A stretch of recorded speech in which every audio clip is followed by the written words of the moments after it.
Good afternoon, and thank you so much for joining us on News 2 at 4. I'm SOFIA DESAUSSURE.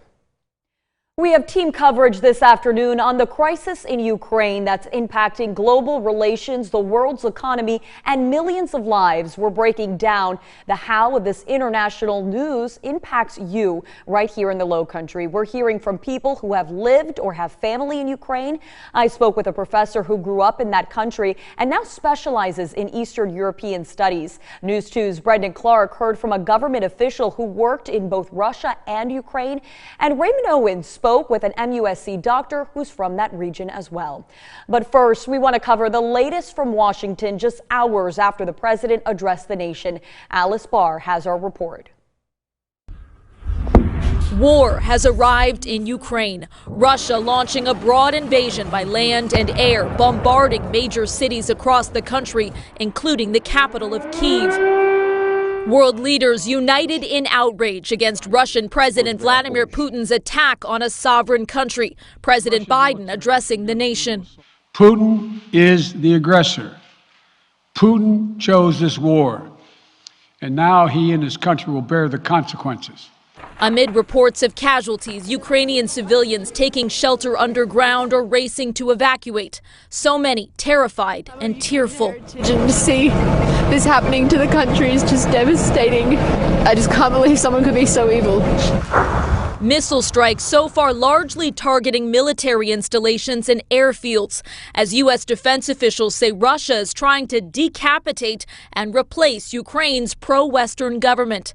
President Biden meeting with his national security advisors and top allies in the G7, coordinating harsh new sanctions aimed at crushing the Russian economy.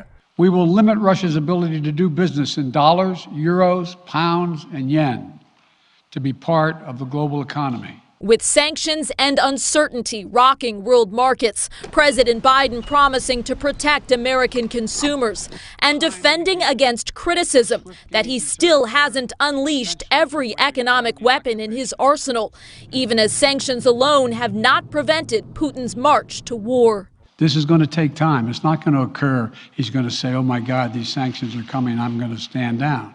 He's going to test the resolve of the West to see if we stay together, and we will. President Biden again promising U.S. troops will not be fighting inside Ukraine, but vowing more support to defend NATO allies should they enter Putin's crosshairs next. In Washington, Alice Barr, NBC News. And continuing our coverage, the first American diplomat in Ukraine now lives on Sullivan's Island. News 2's Brendan Clark had the chance to speak with him just hours ago, and Brendan joins us now with that discussion. Brendan. Good evening, Sophia. John Gunderson is a retired senior Foreign Service officer with over 50 years of experience, 5 of them behind the Iron Curtain. He was appointed as the first American ambassador to Ukraine upon that country's independence back in 1991. So to say he has an understanding about what's going on in Ukraine is an understatement. And during our conversation, Gunderson talked about the type of person we're dealing with, President Vladimir Putin, and how war today is much different than it was in the past. So we have to be knowledgeable about this. We have assets too. We worry about what Putin does, correctly so, whether it's be the finance system or the Wall Street. He's vulnerable too. He depends on all his pipelines to make money. Something happened to the pipelines. Those things are going to be two-edged. It's going to be a tough time. I would just advocate patience and the concept that we're on the right side of history, and we're going to have to make some sacrifices. And coming up tonight on News 2 at 5 o'clock, more from Gunderson, the consequences of war and how President Putin's views differ greatly from Western democracies. Very interesting insight tonight, Sophia. More coming up at 5 and 6. Back to you. We'll be looking forward to it, Brendan. Thank you. And with that crisis unfolding in Eastern Europe, Ukrainians here in the Low Country are very concerned about what's happening. News 2's Raymond Owens joins us live from downtown Charleston. And Raymond, you had a chance to speak with a doctor today who has family in Ukraine. I did. Dr. Oleg Palajan, he's actually a renal disease specialist here at the medical university. And he told me he's extremely worried about what's going on in his home country. And he tells me that basically he talked to his friends and family who are hearing explosions around their homes as that war begins. And he tells me he's especially worried because there's really no real idea exactly what the end game is here for Putin and this war. He said his mother lives in the Kiev area and they're hearing explosions near the city as well. And he's frustrated to see Ukraine having to sort of take a step back rather than moving forward into the future. We should just supposed to look in on a new telescope and just exploring space, yeah. But we